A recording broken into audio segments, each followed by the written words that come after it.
Hi, I'm Terica Talbert, and welcome to my YouTube channel, Tuesdays with Terica. Hey, so this week we are interviewing Ms Jacquie Myers. She is a trainer for veterans who need service dogs. And this has really been quite entertaining. Yes, you're going to see me laugh quite a bit, and I'll keep that as a secret as to why. Stay tuned. I hope you enjoy.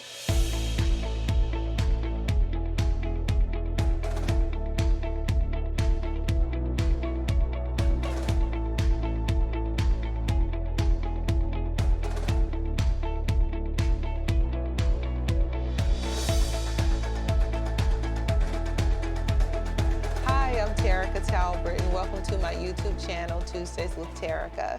So today we are going to be speaking with Ms Jacquie Myers, who has a very unique thing that she's doing that I'm really excited about, and I think it's going to be awesome for us to share this information with you, our viewers. So how you doing, Ms Jacquie? I am great, highly favored of God, and blessed. Hallelujah. Yeah. Hey, everybody. Wonderful. So as in what we were talking about today, you know, I had the pleasure and the opportunity to speak with your daughter, and she was sharing with me that you do something unique. Would you like to share with our viewers what that is? Well, there's a whole bunch of stuff. Where would you like me to start? No. Well, we're going to talk about T'Challa today. T'Challa, my baby, my four-legged toddler baby. He's my service dog, and as a pastor, people are like, why do you need a service dog? You're a pastor. Well, I'm glad you asked. It all started back when I was a barefoot running through the, no, I'm just kidding. It started when I was going to the VA for counseling. And as a counselor myself, I was told that I need to have counseling so that I can be an effective counselor. So I said, well, sure, because we're told as Christians that we should pray about it and bring it before God and trust in God and have faith and all of those things, which are great, is great advice. But then there are some things that the church does not address. Right. And I was starting to receive that information through my counselor, that there are some things that the church doesn't address and doesn't know how to address, like the PTSD and the MST, which is military sexual trauma. Even the military didn't want to address that. I can only imagine. And so as I began to matriculate through my counseling, I began to realize that I really did need counseling. And while the Bible is great, while prayer is good, while my faith is good, I need to talk to somebody physical. I need some tangible. You needed another outlet. I needed some tangible things to help me, and God has provided those things. God has provided those things. He's provided the animals. Absolutely. And so it's not just a service dog. I know my friend. She's also a military sexual trauma victim. She had guinea pigs. Really? Yeah, she had guinea pigs, and they did it for her. Isn't that amazing? So for those of you who may not have heard or understood what Ms. Jacquie was saying, she is former military who had a lot of PTSD trauma. PTSD, trauma. And with that, there were certain things that she needed to do to be able to overcome. And though she is a believer, we've talked about in different episodes, there are sometimes, as a believer, there are other resources as well as what you do spiritually. And that's where her training and her love for her fur babies are actually coming into play. Absolutely. I'm sorry. So no, that's excellent, because I have a tendency, because I've been doing it so long, what I'm doing right now, I'll get to it in a minute. I've been doing it so long that I'll start to, start running off, and then being a pastor, I can talk. We just want you to be comfortable, and we just want you to share what you do and how you do. So your counselor made a recommendation. Yeah, because I got a dog. And then you followed up with it, which was great because a lot of people don't follow up with the information that they've been Oh, given. it's great because first of all, I am not a dog person. I was never a dog person. You see me with a dog, I'm like outside. Where's the dog house? That's dogs belong outside in your bed. Giving you kisses on the face. Oh yeah, no. Ugh. You know, Jesus delivers. You know. And so I started doing some research, and I started watching pit bull and parolees, and see the way they deal with the overpopulation of pit bulls with such care and love. And I'm like, oh, it's oh. I said, okay, I'm gonna get a So rescue dog. can a pit bull be a dog that you would use for your Well, clients? there are two things to that sentence. Can a pit bull be used, and for a dog for your services? Pit bull can be used. They have been successfully used as service dogs. For our program, the answer is no, Okay, okay. because of the current insurance, the current liability claims, or you name it, and so they're feared. Uh, so they're feared. Well, as we are talking, here comes T'Challa now. How about that? Come on, bud. Told you he want to come to mommy. Come on, baby. Come on, Chala. Hey, Well, say hello. hello, hello. Look at that good boy. How He's beautiful. in here. Look at that face. That's a good boy. That's a good boy. And so we can tell by his swing and tail he's happy to see her, right? Just a good puppy. Just that good boy. Yeah, so he's So like, he's is wondering this what's the going type on. of love that you receive all the time? Oh gosh, yes. Off. Sit. Down. Not up. Oh. Leave her alone. Good boy. Look at that. Look at that face. So how did you actually? You got to give me a minute now. Yeah, go ahead. I'm just How kidding. did you No, actually no. meet with your fur babies? How do you actually meet them to even know if they're going to be able to be used for your program? So again, I'm going to back up, and I talked to my supervisor. I'm going to go back to talk to my counselor. I had a dog at the time, because I said I wanted a dog to help me with my PTSD. And so I had the dog, and I said I was going to take him to Petco to get training. And she told me about the program, and it's called Service Dogs for Vets. Wow. SD, the number 4V.org. SD4V.org. Is that a good plug? That is absolutely, So absolutely. it's called Service Dogs for Vets. And I'm like, oh, I'm excited. I couldn't wait to go home. I got the information, looked them up online, did the research, sent them an application, and they got back in touch with me, and they grilled me. Do you have time for the dog? Do you have a job? What's your diagnosis and everything? And so I told them, and they wanted to make sure that I was committed to the process and that I could afford the dog. Those are two Yes. main things that we have to be, aware of. And so I had already had Mo at the time. His name was Mo, and I'll give you a picture of him so you can share with your audience. Okay. I love that dog. And so the problem that ended up with Mo is he got sick. Then he started to become aggressive. And so he failed he finished the course. We were a service dog team for a while. And then when he started, yeah, he loves people. He likes toast. He just loves people. And that's as far as I'll let him go, that's why. I'll let you make a friend in a minute. Lay down. Lay down. No, not on me. You're a big goof. Come on, baby. Lay down. Down. Good boy. Good boy. Stay. And once Mo passed away, I had placed this guy, this pretty boy, with another veteran. It was during COVID, and I told him, so this is my process. I can talk about the process now. What I would do is I would go down to two shelters I use right now. Oconee in Seneca, not in Seneca, in Oconee Humane Society. It is in Seneca, yeah. And then Greenville Animal Care. that's is in here up in Greenville. So this guy happened to be at Greenville Animal Care. So it was during COVID, so we weren't allowed to be around each other, but the shelters were still open. No, no, leave it. Good boy. And no, Chala, is Onyx here? Is Onyx here? Okay. And so he went to Greenville Animal Care and saw him, and he was beautiful, beautiful puppy. He was 5 months old. Wow. So you've had him a while. No, the No? other Oh, veteran. the other family did. So I said, okay, boxers by nature are high strung, lots of energy. Can you handle it with 3 little kids under the age of 5? They're toddler, that means that's another toddler. And I said, and so he had the phone. I did it by phone at the time. Normally I'm there. I usually go 4 times.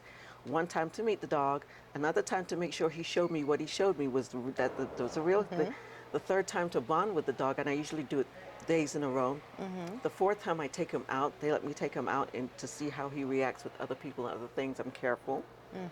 I take him to friendly places, dog-friendly places. And so I wasn't able to do all that over COVID. Right, right. But he did FaceTime, and I saw and watched his reaction. I told him to do certain things. He did it. I watched his reaction. So I knew he was very people-oriented, very treat-oriented, 2 things that are key so that they're easy to train. I had, like my son's dog, I was showing him that the personality of his dog is he loves to play. So use that as a way to do training because he thinks he's playing. So you win, you get him to do what you want, and then the dog wins, he gets to play. So with Chala, he loves people. So notice when he came in, he wanted to go to your cameraman, he wanted to go to you, and he knows I don't mind that. But then when I called him, he did come reluctantly, but he came. I think he was just excited.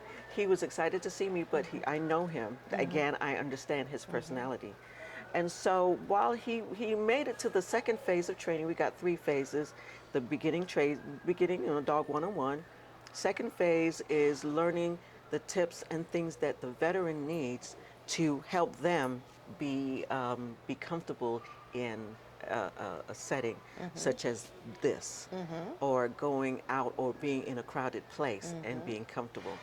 And so we did that, and they were doing that, and so I came to visit, and so I didn't foster Chala, so it wasn't a problem. Sometimes most of the time when I foster dogs, they get so bonded to me that I can't visit them until after they finish all of their training, because then they'll want to come to me.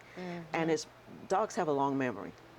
You can only be with them for a couple of days, and then they will just remember you forever, especially if you're kind to them. Right, right. And because when I bring them home from the shelter, first day I just sit with them and just love on them and let them know this is a safe space. So the dogs that you are, or the fur babies that you're actually getting from the different places that we were talking about.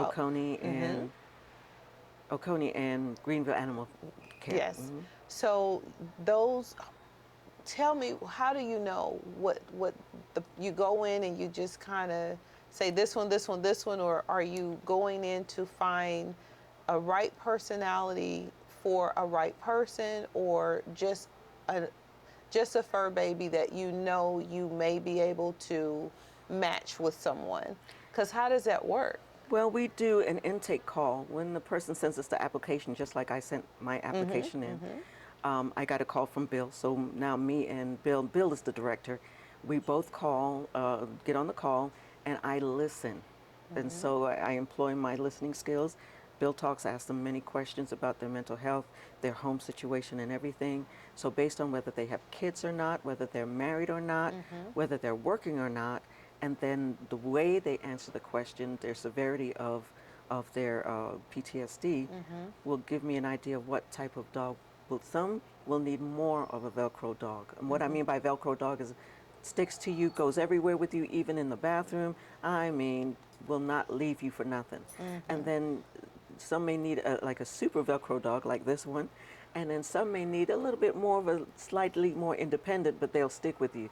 Yes. What can you do with that? This is what he does for me every day. For those of you who can't see, he's licking my feet. How you can't get mad at this guy. You cannot Stay. get mad at all. Stay. So, so with that, once they're matched, then you do a personalized training based on the individual's need. Then I go to the home. You go to their home Because first. we have had a couple of vets who lay down, who because of the condition of their home, I went into one home and it was absolutely top to bottom full of stuff. But I wasn't looking at that as somebody who does decluttering and organizational for people and businesses. I don't look at the mess, I look at where the mess is. Right, right. And if it's going to be a danger to the dog, if the dog can't get around, or if it poses a health risk even to humans. And so there was one home that was just not fit for human or beast. Wow. And we just said, we initially said, do these things and we'll come back and do, we just said no. Yeah, it was too much. And do you think maybe their condition was a part of their situation, their mental situation? And that's how I got into the decluttering thing, because I saw so many vets with that's to varying degrees, and so that falls back on my degree in counseling. And so back to T'Challa, the vet was just, he just needed more time in counseling. That's another main thing, is that you have to have a counselor, and the counselor has to sign off that they recommend you have a dog, so that you're at the right place to receive and absorb everything that's being done and said and to benefit you, because it's a cyclical thing. If you're anxious, because of the dogs that I find are very intuitive, very smart, very intuitive, they map you. Dogs, animals map you. They know when you're upset, they know when you're sick. It's been proven time and time, peer reviewed time and time again. And so they map you. And so what I do is I map them. I check out the dog. I know the type of person that I'm dealing with. So I said, let me see if this dog will be a good fit. Wow. So from being straight up, go out, poop, pee, come back in, eat, drink, plop, to, this guy who's very active, very high-strung, if you would. And so when I went into the second phase of training for him with his vet, he was all over the place. The vet did not have any control of the dog. The kids were running around the place during training. I took Chala. He was named Trinket at the time. Trinket. This big old dog, I'm gonna name him Trinket. So that's why I named him T'Challa, because of the T. He was used to that and he responded to that. And so I took the leash, stepped on it like I am now, and just stood there. I was calm. And he immediately responded by sitting. He was still a little wily, but then I put my hand on his head and he calmed down. And I said, we're going to work with you a little bit more to see if we can get him to come, because he wanted to keep him. But after a while, it was just too much. Right. And so when my director dropped him off to my house to foster him till we could rehome him, I took one look at that. You fell in love. I fell in love. He was a bit much, but because I had plenty of skills by then to help him so he can help me, it was fine. It was fine. So one of the things we were talking about a little earlier was different breeds of dogs. So would you recommend one over another, or you would just say it just depends on the dog and the person? They say Great Pyrenees are not good because they're stubborn. They say no. They say Bulldogs are not good because they're stubborn. They say Catahoula Shepherds are not good because they're stubborn. Had all of those become really service just dog. depends. It depends on the dog. Just like you can't categorize one group of people because they go to a certain church a certain way. Or you can't categorize a certain people because they go to a certain school a certain way. Everybody's uniquely different. So are dogs. That's why when you asked me about the pit bulls, I said, yeah, they'd make great service dogs. Just our group doesn't use service dogs based on our experience with the service dogs that came with the vets. Right, I got so, you. It's unfortunate because they're really sweet dogs and they've been mislabeled. But because of society and laws and blah, blah, blah, it is what it is. But we've been pretty successful. I've got 15 dogs to date over the last 3 years Awesome. that I have fostered and trained and placed with veterans, and they've gone on to graduate. I think that is amazing. I am excited. It's just when I do, because I had gotten into crafting and then I didn't want to end up being a hoarder. Because I love crafting Look, so much. You crafters can understand what I'm saying. You can't be what you're trying to help people get out of, okay? You can't do that. Right. But see, I'm super, super organized, so I know how to organize my stuff, but it's still too much. It's still too much. So I've learned that if something's coming in, something has to go out. Right. And so here comes Gunny. Gunny is my emotional support animal. So here's my excuse for trying getting Gunny. By then, I'm a full-fledged dog person now. I'm all in. And Gunny was a bulldog, and he was so sweet and so cute. And the lady was trying to get him, like I had showed you earlier. I had showed her a picture of a dog that somebody sent me. Is there a veteran that could use this dog? And I said, I got to check him out first. So I went to check out Gunny, and he came right up to me, butt wiggling the tail, and just as sweet as he can be. And she came to my home. She was very particular, and I said, I appreciate you, and I know he's come. The problem with Gunny, why I knew I couldn't rehome him, is he whines. Yeah, I almost named him Cheese. He whined so much. Whine for everything. Whine for everything. Whine.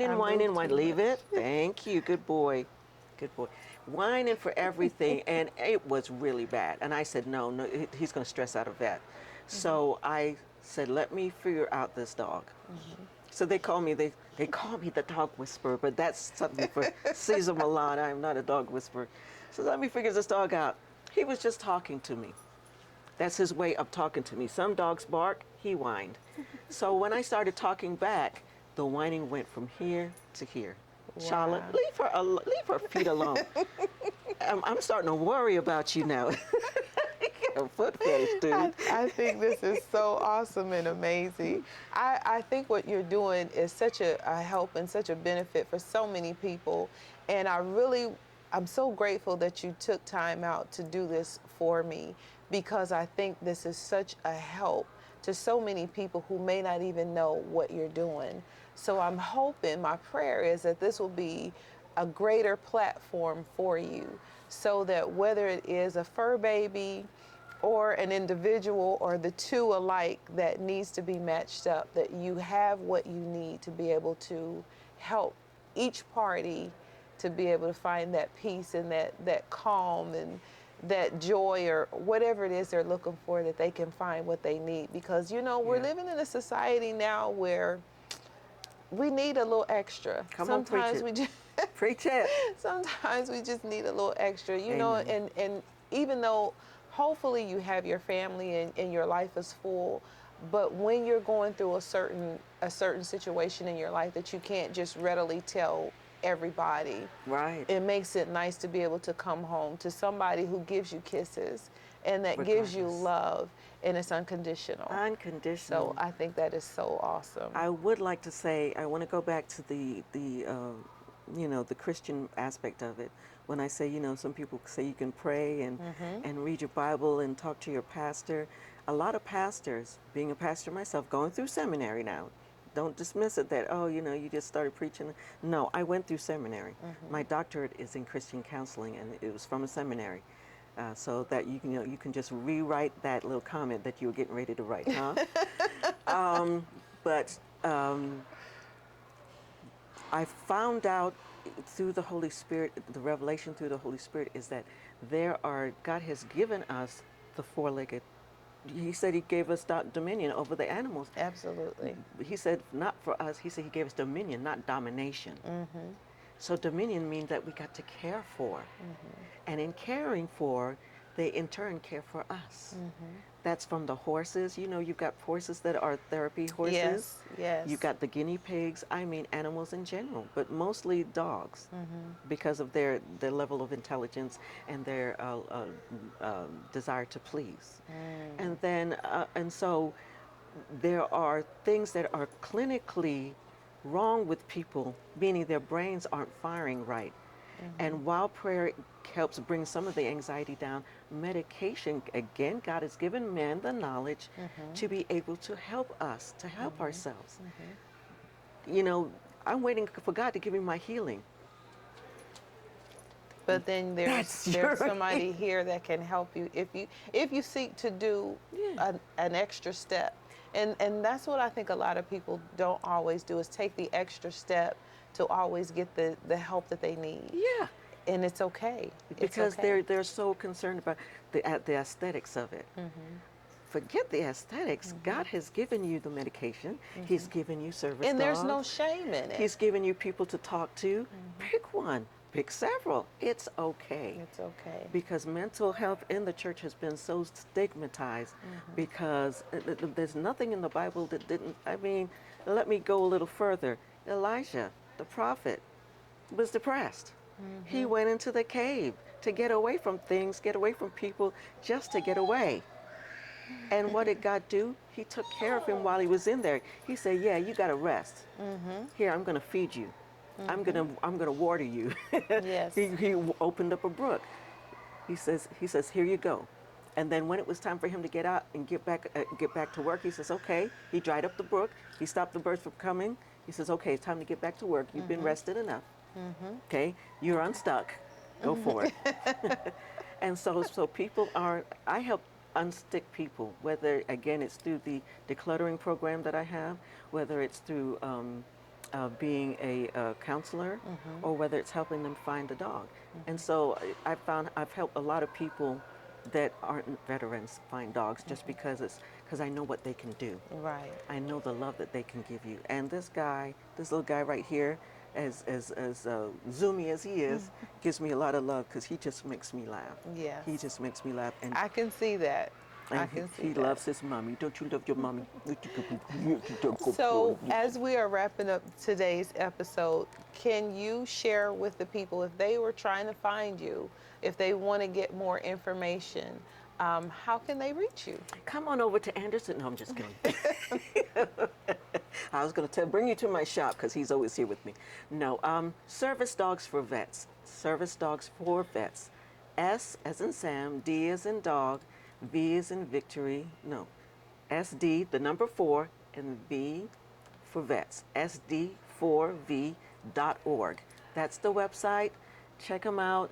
Make sure you go slowly, because there's a lot of information there. If you're a veteran, there's a tag that says veteran about us, or about the veterans link.